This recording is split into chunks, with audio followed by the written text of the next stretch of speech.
मेरा नाम काजी अली अत्थर है।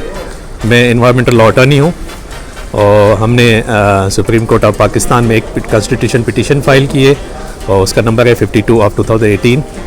वो एड्रेस करे सिंध के फॉरेस्ट को और पर्टिकुलरली सिंध के और जनरल इन पाकिस्तान। उसमें जो फॉरेस्ट सिंध फॉरेस्ट है डिपार्टमेंट है, उसके पास 28,75,857 एकड़ फॉरेस्ट लैंड है और कितनी है 28,75,857 एकड़ फॉरेस्ट डिपार्टमेंट, और उसमें मज़ीद उन्होंने 35,000 एकड़ जो ना उसको इजाफा करवाया है इस वक्त जो ना। लेकिन आज जब कोर्ट में उन्होंने चीफ कंजर्वेटर फॉरेस्ट जो डिपार्टमेंट के हेड है, टेक्निकल हेड है, उन्होंने कोर्ट में कन्फेस किया कि कोर्ट ने उनसे पूछा कि आपके पास 28 लाख एकड़ में से कितनी ज़मीन है। उन्होंने कहा हमारे पास मुश्किल से 50,000 एकड़ है। तो उस पर कोर्ट ने अपना चीफ कंजर्वेटर फॉरेस्ट क्या कहा उसने? कोर्ट ने पूछा उनसे कि आपके पास 28-29 लाख एकड़ फॉरेस्ट लैंड है, इस वक्त आपके पास कितनी है? तो चीफ कंजर्वेटर फॉरेस्ट जो हेड ऑफ डिपार्टमेंट है और टेक्निकल सिंध के टेक्निकल हेड हैं, उन्होंने इस चीज़ को कन्फेस किया कि उन्होंने कहा कि हमारे पास मुश्किल से 50,000 एकड़ है। मुश्किल से। तो जिस पे चीफ जस्टिस साहब ने कंप्लीट अपना मतलब डिस्प्लेजर शो किया। उन्होंने कहा कि आपसे हम मज़ीद क्या पूछें, जब आप कह रहे हैं कि हमारे पास सिर्फ मुश्किल से 50,000 एकड़ है, तो आप किस चीज़ के कस्टोडियन हैं? तो उसके बाद इसके अलावा हमने इसमें जो चैलेंज किया हुआ है उसमें कंप्लीट डिटेल हमने दी हुई है। उसमें जो सबसे फॉरेस्ट डिपार्टमेंट के जो बड़े बेनिफिशरी है वो बहरिया टाउन है। बहरिया टाउन के पास इस वक्त 18,000 एकड़ ज़मीन है पूरे पाकिस्तान में, जिसमें 11,000 एकड़ है Kathore reserve forest range land in Karachi और 3,441 एकड़ है नवाबशाह में जो कि नासरी फॉरेस्ट के नाम से वो फॉरेस्ट था, और तख्तबाई फॉरेस्ट में, बाकी तख्तबाई फॉरेस्ट में है। ये मलेर के अलावा है जो मलेर का इशू था। हाँ, उसी जो बहरिया टाउन कराची है उसमें जो ना 11,000 एकड़ जो ना उसमें फॉरेस्ट लैंड है। तो ये इसमें उसका तो सुप्रीम कोर्ट ने मामला तय नहीं कर दिया। नहीं, सुप्रीम कोर्ट ने वो जनरल इशू था वो तय किया हुआ है। इसमें तो सुप्रीम कोर्ट के लास्ट डेट का जो ऑर्डर है 27 नवंबर का, उसमें सुप्रीम कोर्ट ने उनसे रिपोर्ट मांगी, बल्कि कहा है कि वैकेट करवाएं, आप रिट्रीव करें लैंड ऑफ बहरिया टाउन से। और आज लेकिन उन्होंने कहा है कि ये जो बहरिया टाउन के पास ज़मीन है वो यहाँ वाला तो उन्होंने कहा है कि है, लेकिन नवाबशाह का उन्होंने कहा है कि नवाबशाह की जो ज़मीन फॉरेस्ट लैंड से 22 एकड़ जो है 22 किलोमीटर दूर है फॉरेस्ट, जो कि गलत उन्होंने कहा है। अब कोर्ट ने इनको लास्ट डेट पे 3 डायरेक्शंस दी थी कि एक तो ये थी कि आप जो ना फॉरेस्ट लैंड रिट्रीव करें, और दूसरा इवन फ्रॉम बहरिया टाउन, और उसमें ऑर्डर में बहरिया टाउन भी मेंशन था। दूसरा ये था कि आप जो ना इसकी डिमार्केशन कराएं, और थर्ड था इसमें कि आप इसको जो ज़मीन रिट्रीव करते हैं उसकी जो ना रेवेन्यू रिकॉर्ड में उसका एंट्री करवाएं आप। तो लेकिन ये इन्होंने आज तक नहीं किए। ये 2 साल से केस चल रहा है, तो कोर्ट शोज़ इस कंप्लीट डिस्प्लेजर। तो आज चीफ जस्टिस साहब किसी किस्म का डॉक्यूमेंट लेने के लिए तैयार नहीं थे उनसे। उन्होंने कहा कि हमें डॉक्यूमेंट कोई नहीं चाहिए, हमें प्रैक्टिकल जो ना वो आपके वो चाहिए, असिस्टेंस चाहिए। दूसरा ये कि उन्होंने कहा कि हमने लास्ट डेट पे भी कोर्ट ने ऑर्डर किया था, इससे पहले साकिब निसार साहब भी उन्होंने भी किया था कि आप जो ना GIS मैपिंग आप करवाएं। और मैंने फिर कोर्ट को याद दिलवाया कि जस्टिस गुलजार अहमद साहब, मिस्टर जस्टिस गुलजार अहमद साहब जब सिंध हाई कोर्ट के सीनियर प्यूनी जज थे 2011 में, उन्होंने भी एक फॉरेस्ट के केस में जो मैंने प्लीड किया था उसमें ये डायरेक्शन दी थी कि GIS मैपिंग करवाएं। GIS मैपिंग का मकसद ये होता है, अच्छा ये लेकिन ये जो ना गूगल मैपिंग लिया है, तो जिस पे हमने कोर्ट को बताया कि ये गूगल मैपिंग किसी भी जगह पे बैठ के अब आप इस कोर्ट रूम में बैठ के पूरी दुनिया की जो ना आप मैपिंग आप कर सकते हैं। लेकिन GIS मैपिंग जो ना एक एक्यूरेट टेक्नोलॉजी है जो कि ऑन साइट जाके होती है, और वो उसमें एक्यूरेसी जो ना एक इंटरनेशनल लेवल पे उसकी ऑथेंटिक मानी जाती है। तो ये उस चीज़ से भाग रहे हैं और वो वहाँ नहीं जा रहे। अच्छा, इसके अलावा लास्ट डेट पे भी जो ना वो जो survey general of Pakistan, additional survey general of Pakistan court में आए थे, उन्होंने अपना स्टेंस भी सबमिट किया है कोर्ट में, और senior member board of revenue ने भी किया है कि आपने कहा है कि आप डिमार्केशन करें, लेकिन हम डिमार्केशन करने के लिए तैयार हैं, लेकिन जो डिपार्टमेंट के जो हेड्स हैं वो हमारे साथ कोऑपरेट नहीं कर रहे हैं, तो हमें कोऑर्डिनेट्स नहीं देंगे तो हम डिमार्केशन कैसे करेंगे। सेम जो ना senior member board of revenue में ये कहा कि जब ये हमारे पास आएंगे कि ये हमारे पास ये लैंड है, हमने रिट्रीव की, इसकी एंट्री रखें, तो हमने पूरी जो ना मैकेनिज्म हमने इंट्रोड्यूस किया हुआ है, लेकिन ये जब आएंगे ही नहीं हमारे पास तो हम किस चीज़ की एंट्री रखेंगे। तो असल चीज़ जो ना जो इस सारी की सारी जो इशू है उसमें फॉरेस्ट डिपार्टमेंट इटसेल्फ इन्वॉल्व है।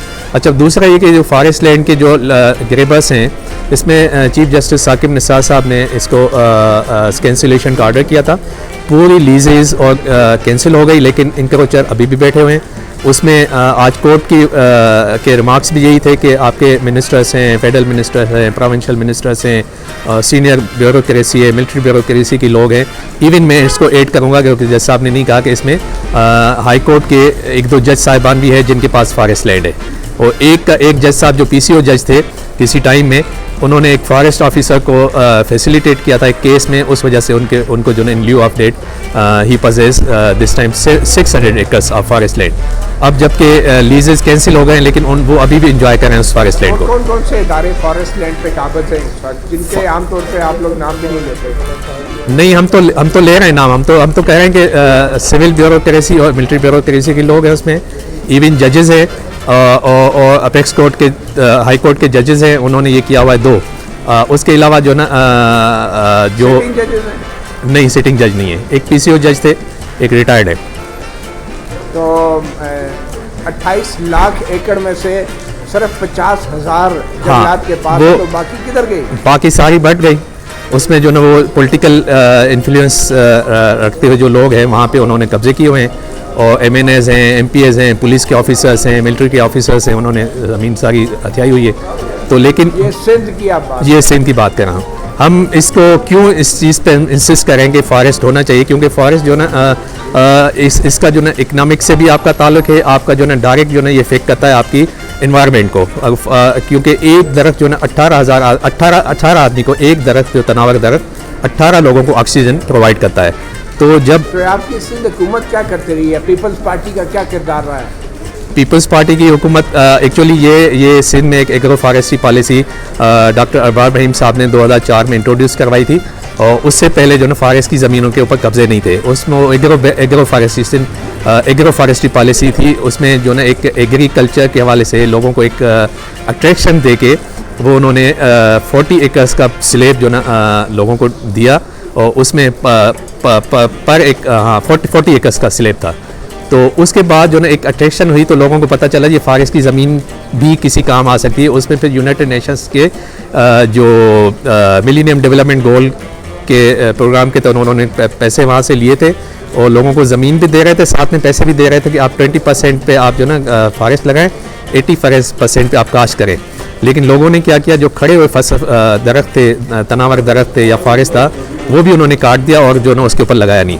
और अभी तक जो ना इवन जो ना कोर्ट के आर्डर से तमाम जो ना लीजेस कैंसिल हो गए, लेकिन गवर्नमेंट ने या फॉरेस्ट डिपार्टमेंट ने एक सिंगल पेनी भी रिकवर नहीं किया। जो लीज मनी 15 साल ये पॉलिसी इम्प्लीमेंट रही, लेकिन अरबों रुपए जो ना लोगों की तरफ आज बात है। पार्टी गवर्नमेंट क्या करती है? उसके बाद पहले ये डॉक्टर अरबाब रहीम साहब ने किया, फिर उसको कंटिन्यू रखा पीपल्स पार्टी की गवर्नमेंट ने। फिर उसमें 2011 में जरदारी साहब जब प्रेसिडेंट ऑफ पाकिस्तान से उनके ऑर्डर से एक समरी जो ना वो फ्लोट हुई, उस समरी में ही ये लिखा होता on the directors of president of Pakistan mister Hafiz Ali Zardari.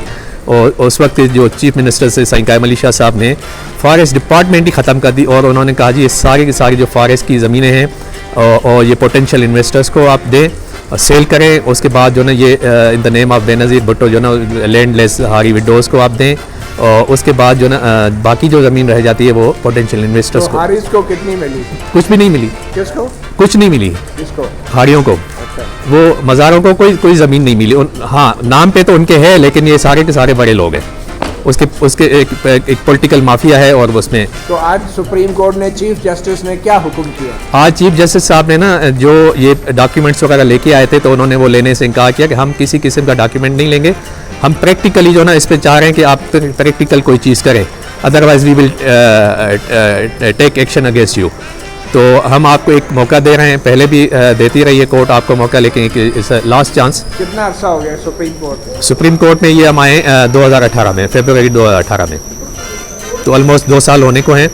तो लेकिन ये कि अभी सुप्रीम कोर्ट के डायरेक्शन पे ये हुआ है कि कुछ ज़मीनें इन्होंने वेकेट करवाई हैं, वो भी एक आम जो यतीम किस्म के लोग हैं और जो उनसे उन्होंने लेके एक जो ना खानापुरी किए, बाकी जो ना जो MNAs है, पुलिस ऑफिसर्स है, इवन मैंने एक जज साहब का जिक्र किया, हाई कोर्ट के PCO जज थे, उनके पास अभी भी 600 करे। और बड़ी मज़े की बात है कि उनका बेटा आके यहाँ पे कोर्ट में उसी केस में उन्होंने इंटरवीनर की एप्लीकेशन लगाई हुई है कि हमें भी पिटिशनर कंसीडर किया जाए।